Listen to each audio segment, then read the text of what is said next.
What's good, y'all? Welcome back to the channel. It's the homie you didn't know you needed, and today we're doing something a little different. I've been saying that a lot lately. I mean it this time. First off, this is not financial advice.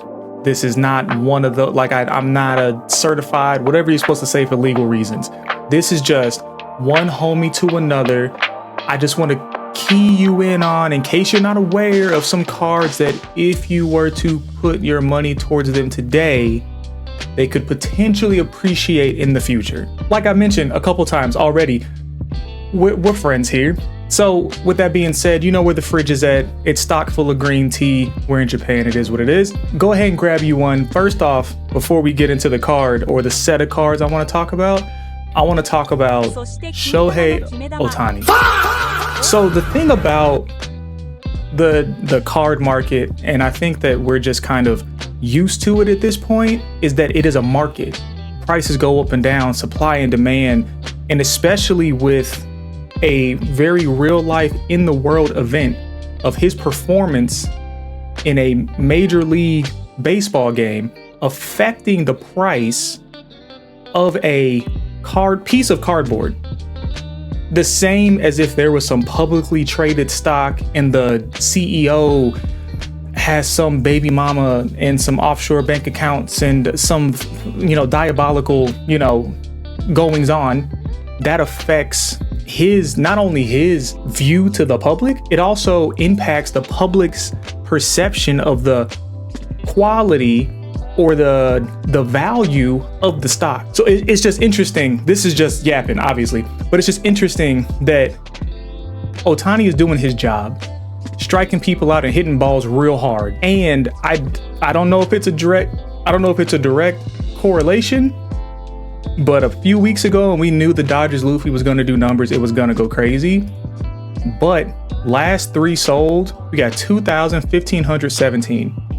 Insane. I think 2 weeks ago it was going for like 13. So it's like when I try to explain the market.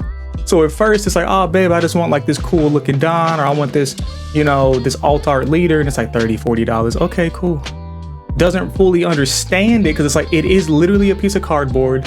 The $50 version does the same thing as the 50-cent one, but this one looks way cooler.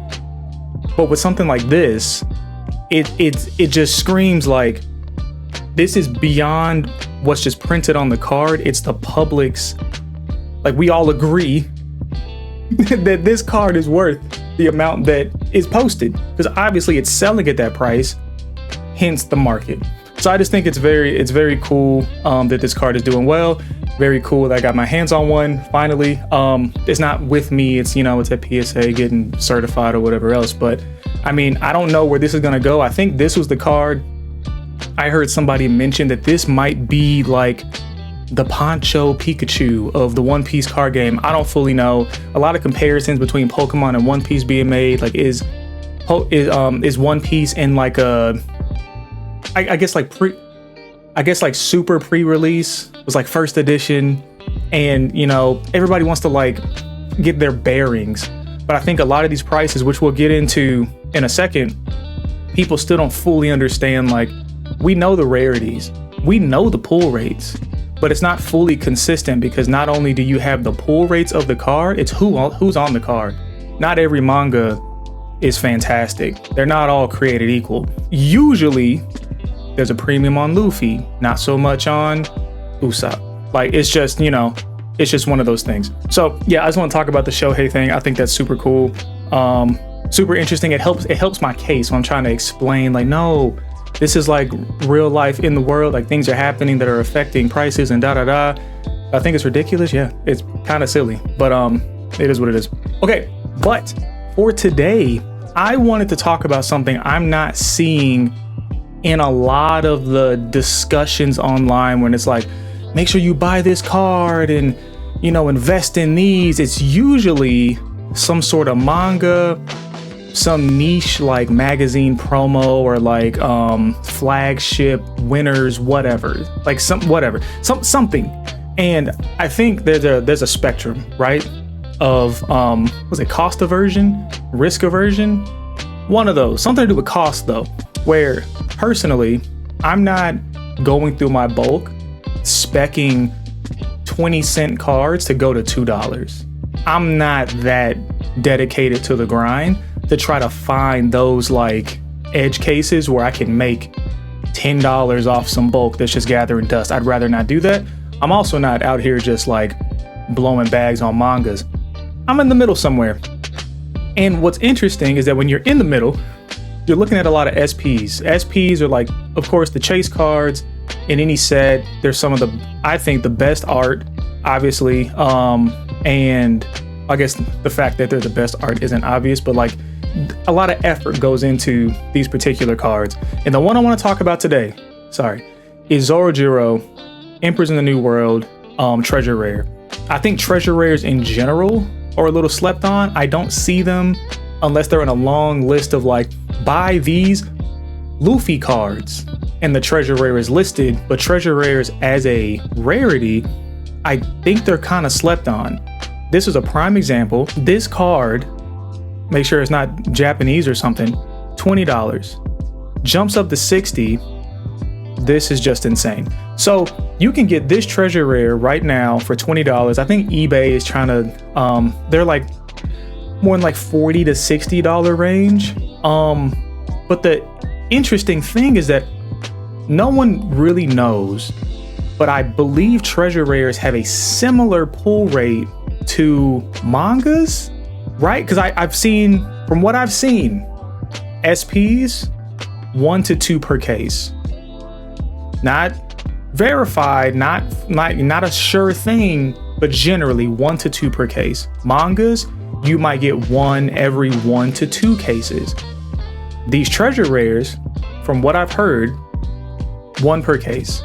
Maybe 2, but even when I see people cracking cases, they might find a Treasure Rare. And that's what's confusing, is that if we're going off of character popularity and rarity of the card, this is amazing. And the art is fantastic. Like, you got Zoro here in half of his Wano outfit. This man's about to get body bagged real quick, relegated to the past tense. My man's hitting his blue steel. I mean, everything about this is great, and in person, the foiling is just phenomenal. $20.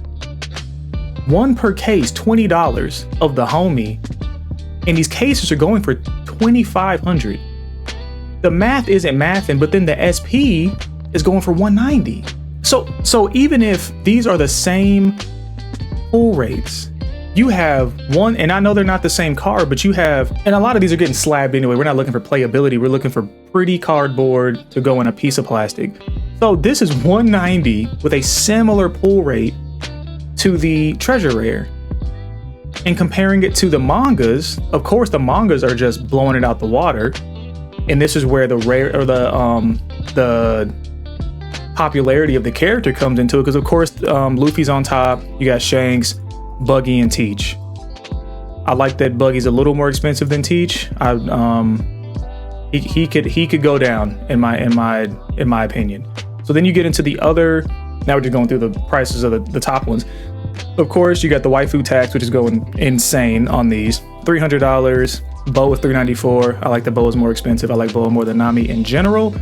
Then you get into the SPs. Then this is where it starts to make a little more sense, right? Because these are SPs, similar pull rates to this Zoro, but I guess these aren't as sought after arts or just cards in general or characters, which makes sense. No disrespect. You got Rosinante, Lucci, and Dragon. Dragon's coming up a little bit off of whatever deck plays Dragon now. So he's seeing a little spike, and he never went below like $50 anyway. But why is Zoro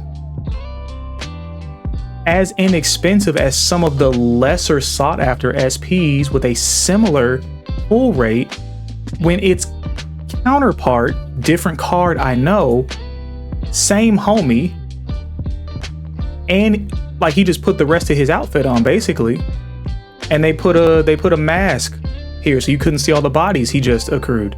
So it's like I don't fully understand, and there aren't a ton of Treasure Rares that are actually worth like going after. What are the Treasure Rares? Andy Collects got a visual of the Treasure Rares.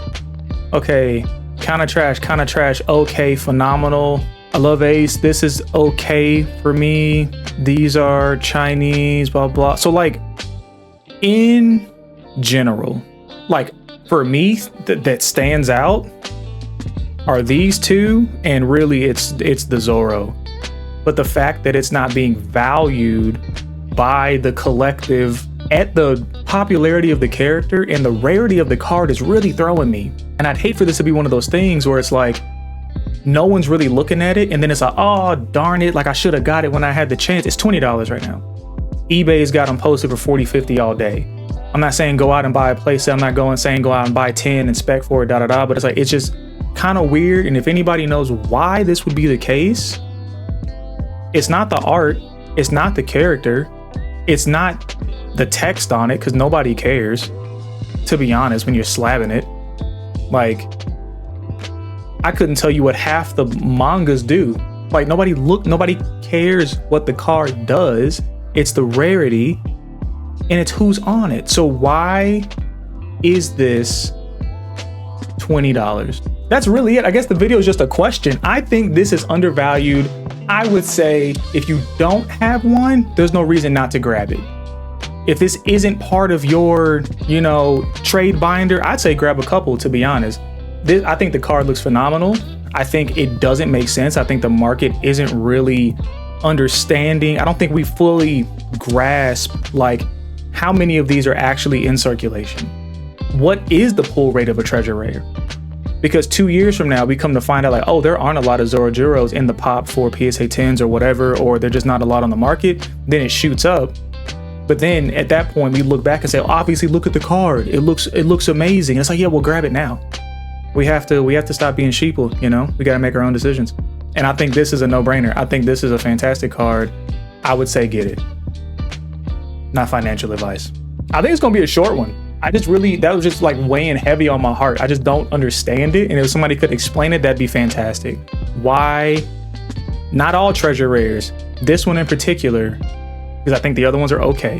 Why is this card the price that it is? And does anyone else think this is just an oversight because we're blinded, especially in this set, Emperors of the New World? I mean, bangers in the boxes. Is it just saturated? And it's like, okay, if the case is $2,500, $2,600, and you want to split up the potential value, you're splitting it between 4 different mangas and 6 SPs, and it's like, oh, we had a little bit left for the treasure rare. I don't think that's how it works, but maybe I'm wrong. Maybe it's a potential like, well, if you got a manga in a case and you got, a treasure rare that was as expensive, the case would be even more expensive. Like, is there some balancing that's going on, like subconsciously with us? Like, what is it? Because I guess at that point it'd be technically arbitrage. Because I mean, you're not changing markets, but it's like if you were able to buy a case and technically get 2 mangas, because I don't know what slot the treasure rare takes, pull both of those flipped and got another case, like you'd be up a lot of bulk. You just got rid of 2 mangas, but it is what it is. But yeah, that's gonna be it for today.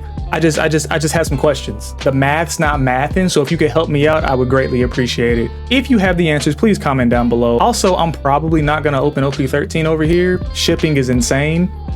So upcoming we have, PRB02, yeah, is out. Some people love it, some people hate it. How do you feel? Also, we got OP13 coming out. Set looks insane. Then we got EB03 coming out. So everybody in the States eating, and I'm just looking from across the pond because I'm not paying for shipping to get any of those cards over here. But if we got somebody coming to visit, I might be able to, make a little deal, get some cards for an opening. So I don't know, but that's gonna be it for today. I appreciate y'all tuning in. If you're feeling the vibes, make sure you like, subscribe, and I'll catch you next time. Peace.